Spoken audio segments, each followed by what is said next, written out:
and then all of a sudden DPS shows up, and then your son is gone. Yeah. They closed my case, and then a few days later, I get knocks on my door. And so if Helene wasn't bad enough, Yeah. they got to hit you when you're already vulnerable and on the edge. They know that I'm here by myself doing what I can myself for 2 other human beings.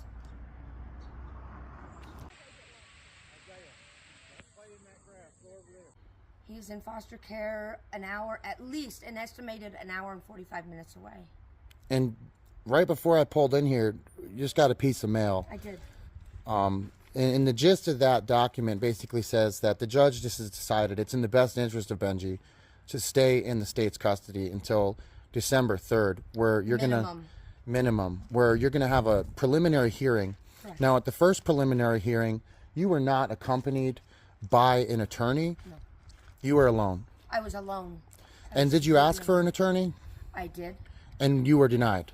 I filled out the paperwork. It was given back to the judge, and the judge, or the circuit, or the clerk's office, 2 days later, called me back and said that the Judge Bowers, denied my request. And that's because they counted the Social Security your son receives that follows my son as income for you, which then disqualified your ability to retain state-appointed defense.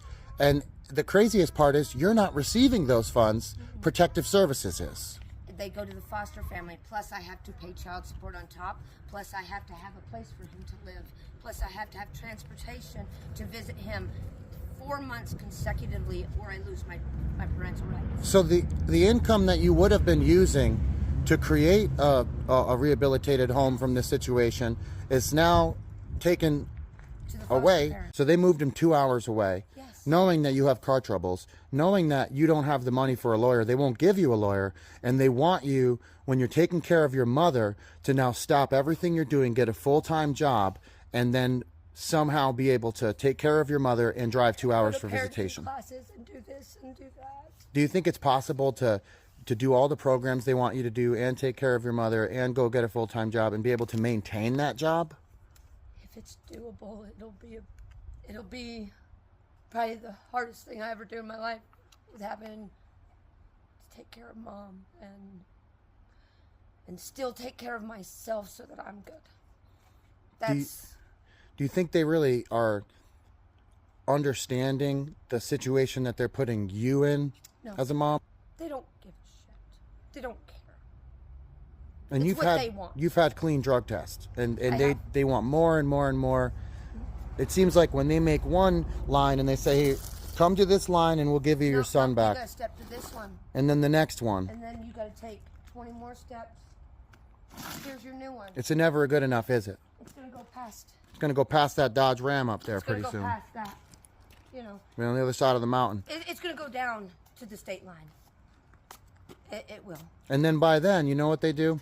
They've alienated you so far and drugging you through the mud so far that now they say, well, you have no established ties. And constitutionally, we have no obligation to reunite families with no established ties. When you're singled out, you're alone, you're alienated. Who in their right mind would allow a child to go back to somebody like that? But they've designed it that way. It feels like a boot on the back of your neck, doesn't it?